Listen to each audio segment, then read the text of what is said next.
All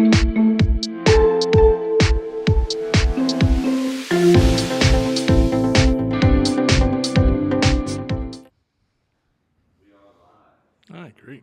Fantastic. And you sound so good. Sound incredible. Hey, good evening, everyone. Welcome to the Texas Real Estate Radio Network. This is Robert Orfino, my partner Jason Bible, the world-famous, world-renowned Mr. Texas Real Estate. Hey, Clayton, can you turn my headset just down a little bit? I can hear Rob and my thoughts. That's so loud. Oh, now it's dead.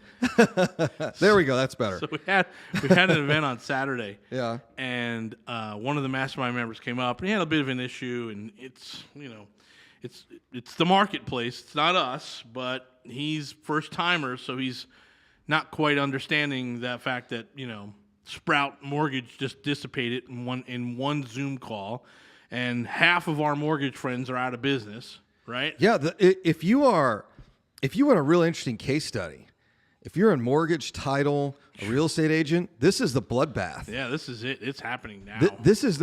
Okay, so this is why a lot of people in real estate are talking about a real estate crash. There's a crash coming, man. There's a crash coming because they're losing their jobs. Yes. And they don't understand they're losing their jobs because there's not enough houses to sell. There's not enough refis. Oh, there's zero refis. When that market went away, that's the people who are losing their jobs. Yeah. I mean, we talked to title persons like, hey, they were telling us last summer 80% of our business is refis. Yeah, and I looked at you, I'm like, well, this won't last. Right. Like, this is not. Yeah. There were retired mortgage companies that 80, 90% of their business were refis. Right. But even on the new purchase side, yeah. and this was a non-QM. Yep. So this Big is a bloodbath thing, for the industry right now. It is. And so what's happening is he's like, hey, I don't understand what's going on. I'm just trying to get, a HELOC. We're like, you're asking for the worst product at the worst time in the history of the mortgage industry, Yeah. right? I was like, well, we're going to find it for you, and we're going to help you with that, but you gotta be patient. So, he didn't understand, and he had some frustrations, and there were some things that weren't handled well. The way I described it was, hey, we're trying to do mortgages as if it's December 2021, and it is now July 2022, and clearly the industry has shifted, and we need to catch up. So that's a meeting I'm going to have today with the team. But to do that, I had to go into Catherine's class, the landlord workshop. She had a great turnout, over 20 people. And I said, hey, I'm going to tag out, and you go talk to the guy and make sure he's okay. Yeah. And so I got in there. Scared the hell out of everybody and then walked out. So she walks out, and I get in there, and I just like, hey, everyone, like really loud. Oh, yeah. And the guy sitting in front like must have adjusted his hearing aid up for Catherine. Yeah. She's soft-spoken. And then I walked over, I was like, all right, everyone, let's get going. And he's like, gee, what is going on? Yeah. I was like, oh, sorry, dude. Sorry. That's pretty funny. I'll stand over in this corner. So you're not the only one that I get a headphone note. Yeah, it comes in a little. This one's a little hot, guys. This one's coming in hot. That's pretty funny. Oh, geez. I've got my 11 o'clock. So if you guys are want the market update, I'm doing a market update every Monday and Friday because just like COVID, I'm seeing some crazy nonsense posted online and being talked about it. People do not understand there's a difference between a recession and a real estate crash. Yes.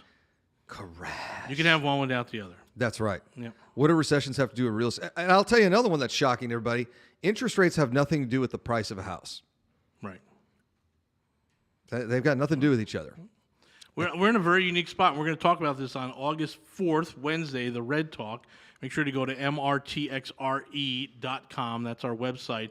And go to the event page and sign up for it. It's really, really important that you guys kind of understand what's going on in the marketplace. We haven't heard back from HAR, but we're trying to get an economist in from HAR. But we do have the full panel now. Oh, okay, an accountant good. and a broker. Here's the thing. Job numbers were fantastic on Friday. Yeah, but they're not the kind of jobs you really want. That's the problem. But people. Well, what happens is I think we have 2-income households back running as strong as ever. That's true. Right? That's so true. yeah, I agree they're not the best jobs, but it's the secondary provider in the house who's now has to go back to work, right? Well, and the jobs are always a lagging indicator. So yeah, there was a lot of high fives on Friday, but it's like just well, I mean, it's just the market. If there are more workers at Starbucks, that means the Starbucks is not laying off people, right? That's true. Well, I will tell you what was funny. I was looking at all the negative print predictions, like Wednesday and Thursday. You know, they were predicting a bloodbath and they got a positive print. And I'm like, this tells you how bad these analysts are at picking the micro environment. It's like you can't, it just doesn't work like that. Now, in that sort of macro world, it is, you know, it's monetary policy, it's supplies, but it's also a big thing is energy. Like energy prices are through the roof, and we don't see that coming down as long as there is a massive war going on in Eastern Europe, right? We were pricing this time last year 8 cents, 9 cents a kilowatt, and we're now at like 15. Yeah, the average as of beginning of June was 13, so I would assume we're going to see 20 to 22 cents, and at that point, solar becomes massively effective here. So, funny story. And I don't know if I want to go into the solar business again, right? But well, I'll tell you this. You know, it's always one of the reasons I like going to all these parties and social events because I get a pulse on like what's going on out there. Sure. I was at 2 separate parties, 4th of July, completely separate sides of town. These people don't even know each other, and we had green energy and solar discussions at both of them. One guy owns a solar company, so of course he was blah, blah, blah, solar, whatever. The other guy was an oil and gas guy saying how solar's terrible and renewables will never do X, Y, and Z. And then he says, you know, we're going to have all these electric cars, and at some point we're going to start taxing electricity like we tax gasoline. And he goes, it could be as much as, you know, what it costs you to fill up your car to charge your cell phone. And then my immediate thought was, dude, you're a sharp guy. You don't get it. Then why wouldn't you be all over renewables? right. In other words, renewables at your house, at your homestead, Yeah. because they're not going to be able to tax your generation. Right. I mean, they can technically, but But the charging stations. yeah, why not put in solar now? Why not put in battery and have natural gas charge those batteries? Like, there's so many different options there. I was like, dude, you agree. could see the like you could see the trees, but you don't see the big picture. You don't see the forest, and that's most folks. There is there's a bill in front of the Texas House this summer for a $500 million spending bill to produce more infrastructure for charging stations across the state. Oh, interesting. Very interesting. Well, Tesla went ahead and said we will allow other people to charge our stations, which is pretty cool. And the first supercharging station has been put in Corpus. Really? Yeah, so I am super excited about that. Do you know where it's going to be? Yeah, it's right off the main highway down there. It's right by the mall. Staples and the highway. Yeah. Yep. So you'll be able to pull off 15 minutes. You'll be good to go. Pretty good to go. I think there's a lot of stations too. I think there's like 24 stations. Those are Oh, nice wow. little things. Hey, this is Robert and Jason back first time for a while. Working here at the Texas Real Estate Investment Center. We want you to come on out. We've got lots of events this month. Go to mrtxre.com. That's Mr. Texas Real Estate. Go to our event page, and we're putting on some really, really great events. So we got Loan Doc Workshop. We'll talk about loans in this marketplace. We've got Airbnb. We've got small apartments. And, of course, we have our fundamental class, the complete real estate investing. And that's all happening this month. So this is Robert and Jason, world-renowned Mr. Texas Real Estate. Hang tight, guys. We'll be back.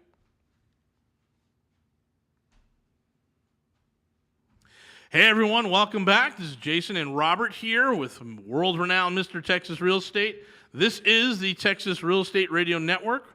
We're just kind of getting caught up on events. So, the $500 million infrastructure, that would be really, really good. I know that the virtual power station that Tesla did in Angleton, they're thinking about putting now in more places to fortify the grid. Yeah, there's going to be a huge push. Again, we had the freeze last year, and now we've got this unprecedented heat wave. Crazy. I was out. We were doing Sunday Fun Day. I was shocked my power didn't go out last night. I was pretty surprised. Yeah. So I couldn't get my house below like 80. Yeah. And so we were doing Sunday Fun Day, running around town, and I looked down at my truck. It was 108. I'm like, there's no way that's right. We get home this morning. I'm checking Facebook, and one of the weather guys said it was 105 in Houston, broke every single record. Yep. I'm like, okay, that's unprecedented for Houston. It's like we were walking out of poor behavior. This is not Arizona heat. Arizona heat's dry. No, yeah. It's hot, but when you get in the shade, it's not bad. Yeah. You can put a fan on with a mister, you feel fine. Sure. It's evaporative cooling, right? Yeah, whole damn state. Yeah, whole state's like that. So we walked outside of poor behavior, and we were underneath an awning, and they had a fan going. And I'm standing there for a minute. I'm like, babe, come over here and stand out of the fan. She goes, it's better with the fan not on you. Right, It was just oppressive. Yes.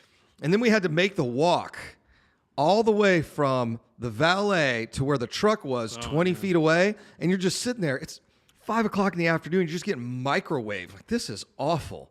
Absolutely awful. What did we leave the house for? It's usually not this bad in Houston. This is bad. I know. This is really bad. I get it.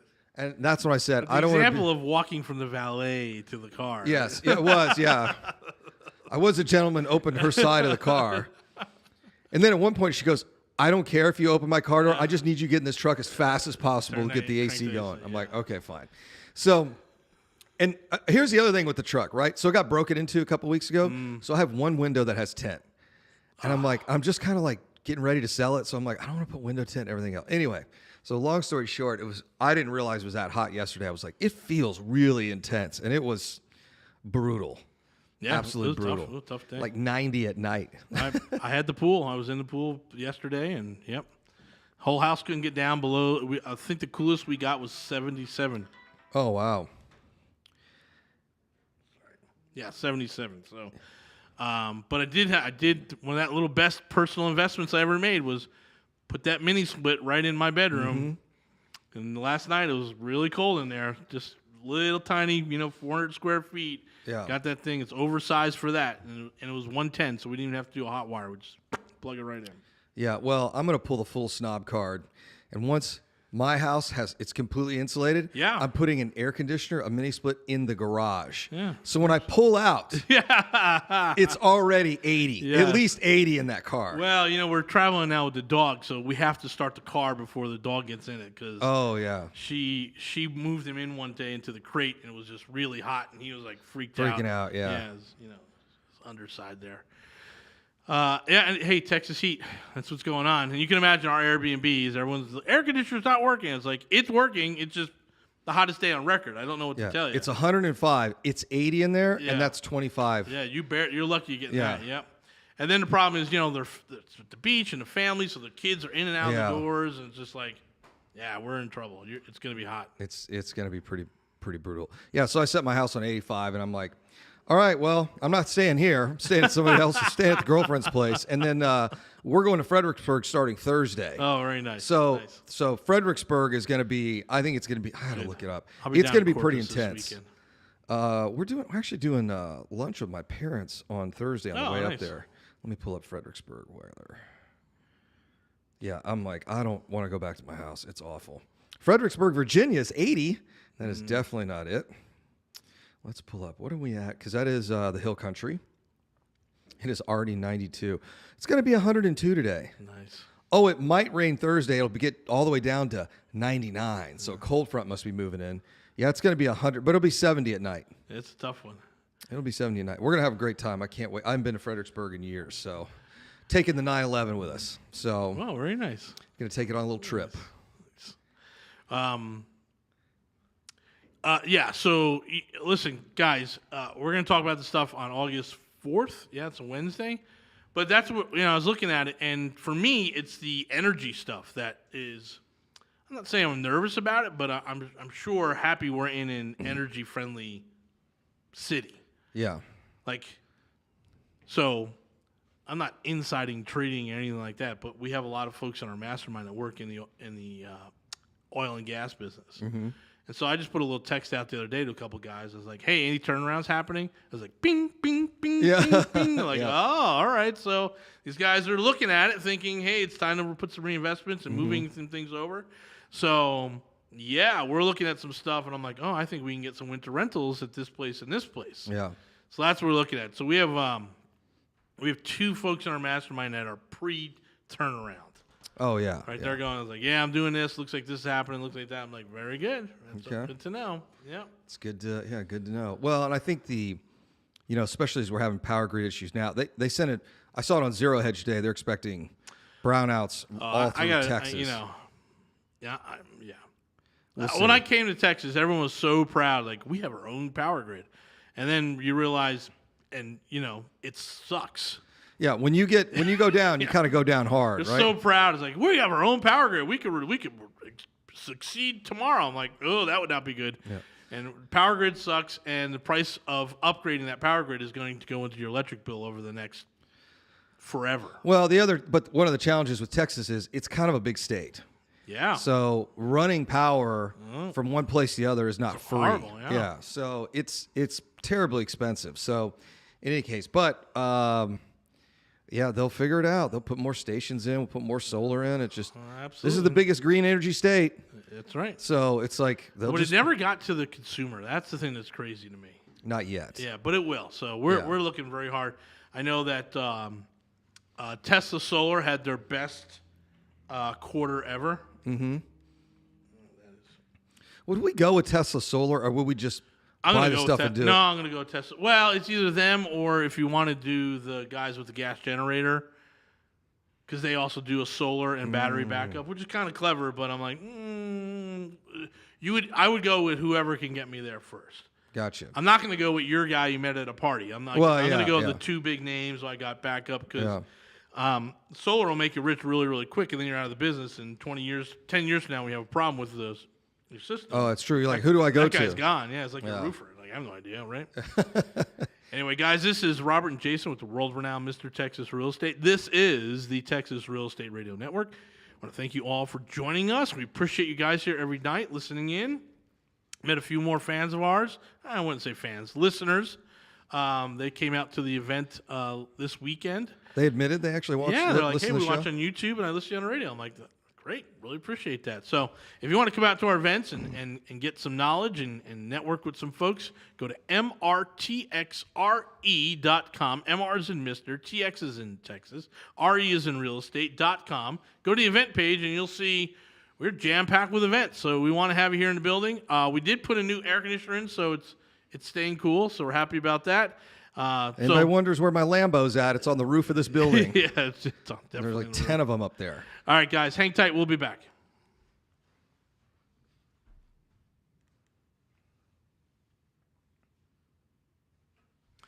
Hey, welcome back, everyone. This is Robert and Jason here with the world-renowned Mr. Texas Real Estate, and this is the Texas Real Estate Radio Network.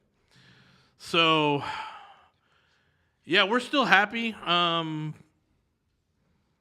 I'm guessing a lot of folks are having. I mean, the deals got lean 3 years ago, and as opposed to 2017 when I came out. But we're talking to folks now are having a real struggle finding deals. I don't know what they're struggling for. Yeah, I guess I just don't understand it. Well, I think a lot of the low-level blind squirrel wholesalers are not around anymore. So there wasn't a flow of that, and I don't think a lot of the clubs have really gotten back in full swing.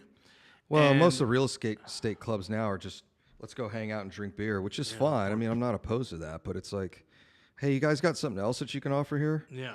You know, instead of, bad audio in a noisy bar. It's like, that's what seems like all these things are. Now, don't get me wrong. We were going to host I actually checked out a new bar yesterday. It used to be Concrete Cowboy, and their DJ there was phenomenal. Nice. But anyway, and of course I was over at Poor Behavior where we host our events on Wednesdays and hanging out with, got to see Ashton, who's our gal whenever we're there. And then she's also going to host us for all of our UFC parties. So, it's kind of a funny side note. I'm getting to the point now with a lot of these places, like you have to know what the service level is like before you know what the food is like. Yeah.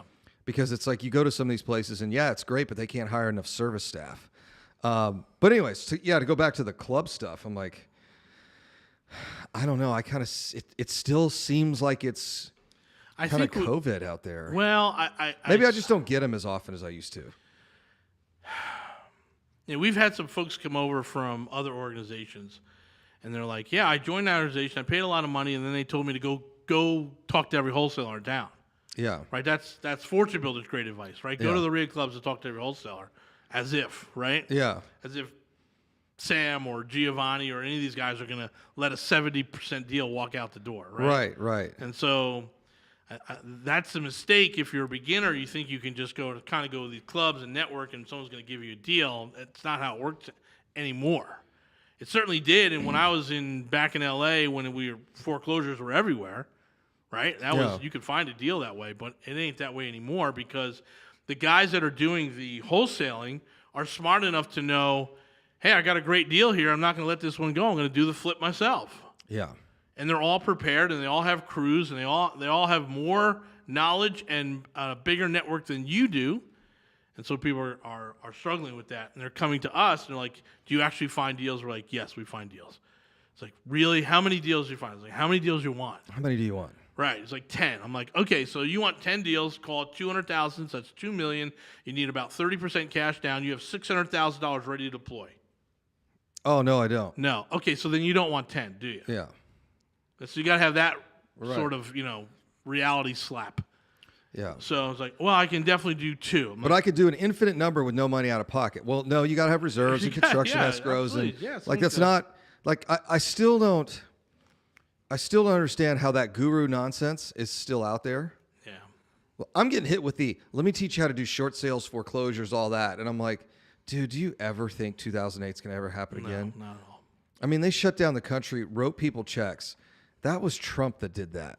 This wasn't like crazy Biden, Yeah. and wasn't Nancy Pelosi. Trump was like, yeah, I don't think people should have to pay their mortgages or their rent. Absolutely. So this whole idea that the United States government is going to allow all these houses to go into foreclosure is absolutely delusional. Well, we've talked about that. They can't, because that's where all the government backing is for Right. all the money supply. Right. It's in mortgages. Yeah, you want to see all these banks go under overnight. The government would go Yeah. under overnight. It's not going to happen. Yeah. Not going to happen. Anyway, so I had a conversation on Saturday. I'm like, what do you want?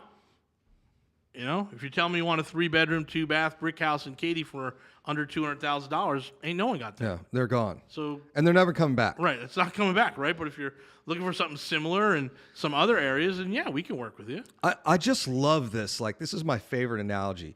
It's like you're in high school and you had a chance to date the hottest cheerleader in school. And they're like, well, I had this one chance. And it's like, yeah, you screwed it up. And guess what? She ain't coming back. No. Like, that's not coming back. So it was a fluke to begin with, but it ain't coming back. So just deal with reality as it sits. And reality as it sits is there's no 70% deals. There's not even any 80% deals out there. Right. It's like, just if it cash flows, buy it, move on. Well, I think what has happened is we've seen the institutions move into this market as well as others. I'd say we're sort of in between, where we like to talk like we're amateurs, but our professionalism, the actual acquisitions would rival any hedge fund that's working in this town. Mm-hmm. So it's hard for people to kind of understand that there is a force out there. They're buying 30% of the marketplace, and it ain't mom and pop. That's right. Right? And they're able to buy 86, even 88%, because their cost of capital is so low. They don't need to make money on the deal, and they can just put it to bed in 3 years. They can make. Here's where the delusion comes in. In commercial real estate, we have to buy on actuals, so it has to cash flow in order for us to get a loan. Nobody talks about ARV and percent equity and all that nonsense. However, where we derive our real value is in expected future cash flows, which is we're going to make operations a little bit more efficient. Sure. Leases are going to go up, that sort of thing. In single-family real estate, it's absolutely delusional, because it's like, okay, I'm paying 95 cents on the dollar. I'm like, yeah, that's great. No, that's a really great deal, because it's going to cash flow, and a year from now, it's going to be worth 20% more. Right. But I don't know if it's a good deal. I'm like, you're clearly, this is what I like to call amateur hour. Yeah. The difference between professionals and amateurs talk about returns, professionals talk about risks. Mm-hmm. And it's like, that's two completely different conversations. Sure, yeah. And I know when I'm at some RIA club or I'm at a bar somewhere, or we got bottle service and we're talking to some guys next to us, and it's like, someone talks about returns, I'm like, you're an amateur. Yeah. You really don't know what you're talking about. When someone says, hey, we're looking at this deal, we couldn't evaluate this sort of risk, like we were having some challenges having this kind of make sense with our returns, I'm like, okay, this guy's a professional. Right. Like, that's the difference. It's risk versus returns. And what is hard for us, and maybe we're probably the best at it, is to actually have that conversation. Yeah. Right? Because that conversation becomes really difficult, and it's, it's like, well, I'm not making enough cash. And we're like, most people in professional real estate would be like, who cares? So cover the note and your expenses, and maybe put a couple bucks in your pocket. Okay. And so we have to kind of show them, it's like, hey, this is where the money is, right? It's like, if you really want to make cash on this property, sell it now, take your $60,000 out. Yeah. How's that for a windfall? Yeah, that's great. Right? It's like, oh yeah, but I don't want to sell it. Then okay, Okay. so there's five ways to make money in real estate off of real estate property, and you're only looking at one, cash Mm-hmm. flow. You're not looking at the other four things, and you're not even grateful for the other four because Right. you're not even acknowledging them. Right. And that becomes our problem in our little world here, our high school level stuff that we're doing here. Well, it is. It's kind of juvenile because when you ask them, like, what is your stock portfolio invested in? Right. Mostly non-dividend paying stocks that you're looking for expected future cash flow. Right. That you paid 100% retail for. Sure. Right. So most of your net worth is in. So why are we even having this stupid discussion about real estate? Oh, because you're greedy. I get it. You go to the real estate club, your ego gets involved, Yeah. and you want to seem like big man on campus Yeah. when you realize most of these people are a bunch of losers anyway. Yeah. So it's and lying to you. and lying to you. Yeah.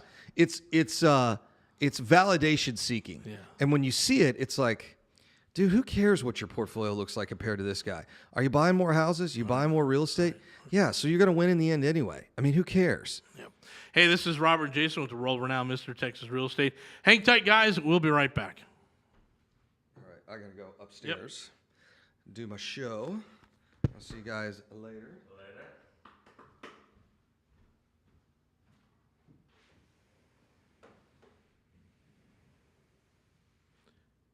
Hey, welcome back, everyone. This is Robert with the world-renowned Mr. Texas Real Estate. This is the Texas Real Estate Radio Network. Jason has taken off. He's got another recording to do. This is our crazy schedule this summer.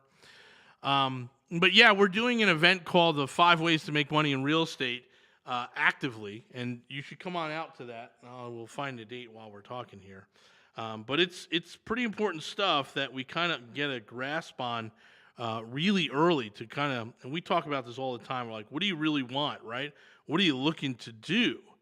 And a lot of folks aren't looking to do very much when they start talking about and actually understand what the level of commitment that they're looking to do. And so on Thursday, July 21st, we're going to have an event here at 7 o'clock, and it's hosted by me, and I'm going to talk about the 5 ways to make money in real estate.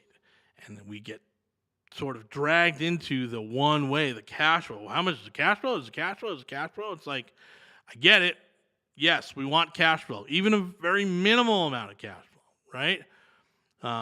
But we'll go into great detail on that because most people that we're working with aren't looking to quit their day job.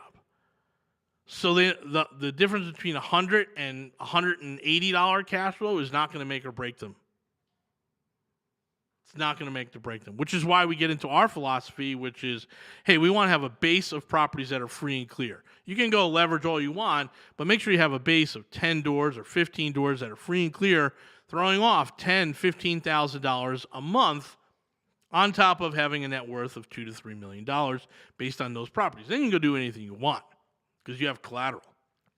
So we do, and we'll talk about this in great detail Thursday night, July 21st, here at the Texas Real Estate Investment Center. Make sure you check it out. Go to mrtxre.com.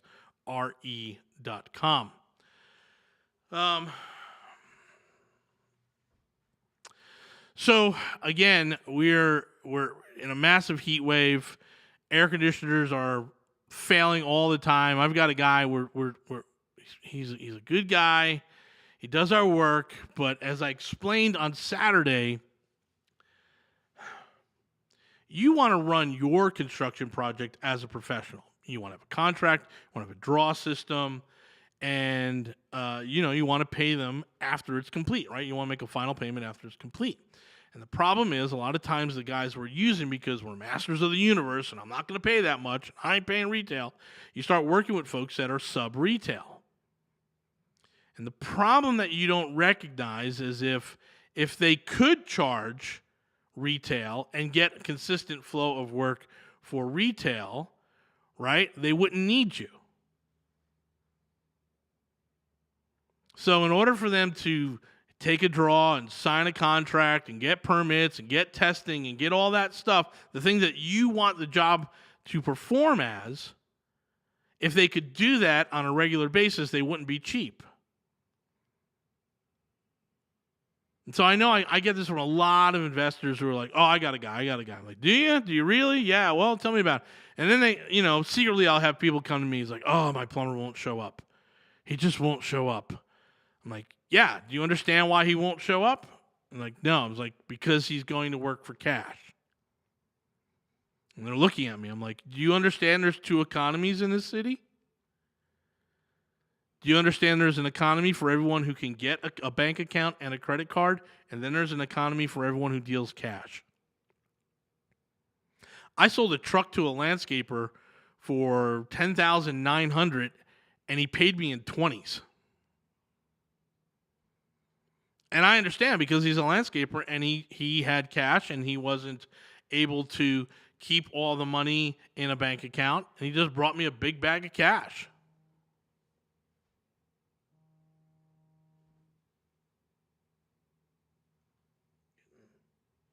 Blown up here. So what you don't understand about your contractor is that he lives in those two worlds. And so when there's a cash job that comes up, someone says, hey, I got a guy who needs an air conditioner installed. You can run out here. You can do it for half a day and make $500. He goes. And then, of course, that half a day takes a full day or a day and a half, and he may be able to get $1,000 out of it, but he's running off to do the cash job. The guy was going to pay him within hours of the job being complete, versus you and your contracts and the permits, and then I'm going to pay you, but I'm going to have to Zell it, and it's going to take 3 days, and I need a draw from the contractor. I need a draw from the hard money land, and he's going to take 7 days. So I know you're finished with the job, but it's going to take you 10 days to get your final payment. So we deal with a lot of those guys that straddle that line, cash or they're going to take their check, right? And so we're not surprised when it's 105 degrees or 106 degrees or 102 degrees that my install on the AC is not happening, that the guy takes off to go do cash jobs. It is the trade-off. So you're gonna see a lot of that. It is what it is, right? And we're in this landlord shop and we're talking about rehabs and stuff like that, and people are like, oh, it's so very frustrating. I was like, well, why don't you go to Angie's List? Why don't you pay $15,000 for a brand new air conditioning system? And the answer is, well, I don't want to pay that. Well, okay, then you want to pay $6,500, and this is what you get. Because the guy who can offer financing and does all the testing, and there's a cost to that. So as investors, we have to understand that a little bit, and that's what's going to be happening here for the next few days. ACs are going to be a problem. So we're going to have to deal with that. But we cover that in the landlord workshop. We have the Airbnb class coming up. We're going to be talking about that, how to deal with guests. It's going to be a big one. And go to mrtxre.com. MR is in Mr. TX is in Texas. RE as in realestate.com. Check out our event page. It'll be good. We're still doing very well. We're looking at some other apartments. We've got some other things going on. Trying to think, what's a big thing that we're looking? Oh, I can't announce that yet. Nope, not ready for that. That's so fun too. We can't announce that. All right, we have finally figured out the construction problems that we've been having in other parts of Texas. So Corpus Christi now, as of today, I have 3 full crews and an HVAC guy and electrician plumber going down next week. So, man, it's tough. And, what we've learned and the stuff that we teach now, and we make sure that we've intertwined in everything, is, going into these other areas, you've got to make sure you have a good team. Of course, we thought we did, and then COVID happened, and all went to heck. So you have to be really careful when you start looking at this stuff. But we're super happy. So you guys down in Corpus will start seeing me a lot more down there. I'll be down there this weekend. I should be down there every other week for about 5 days. So looking forward to getting back down there. Our Airbnbs are cranking. Maybe I'll do an hour on Airbnb this week because there's some new data in the marketplace, and some people are not getting the dollars that they thought they would get, and we can kind of talk about that and explain it. Hey, guys, this is Robert with the world-renowned Mr. Texas Real Estate. You got to check all this stuff we're talking about. We're talking about loans. We're talking about the marketplace. We're talking about Airbnb. We're talking about contractors. We cover all of that in Complete Real Estate Investing. It's a 3-day event. And we'd love to see you there. And go to this. This is it. Now we're clever. Listen to the website address. MRTXREI.com. We'll get you to the page for the Complete Real Estate Investing. We'd love to have you. I think it's a whopping $97. We'll get you out there, and everyone who has gone and attended is happy. No one has said it was a waste of time. People are overwhelmed with the amount of information, true information that we give them that are able to help them and get their career going in real estate investing. So we'd love to see you there. MRTXREI.com. All right, guys, thanks for checking in tonight. We're back with a short little break, and then we're done for the night.